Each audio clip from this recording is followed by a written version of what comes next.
In this 1-minute Power BI video we will learn how to make an area chart.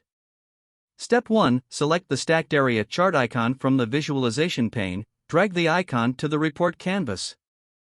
Step 2. Select country, then drag and drop country to x-axis. Select revenue, then drag and drop revenue to y-axis. Select product, then drag and drop product to legends field. Step 3. Expand the visuals by clicking at the edge and then dragging it. Step 4. To add details to the data labels to the area chart, go to the Format Your Visual section, select Data Labels and turn the feature on.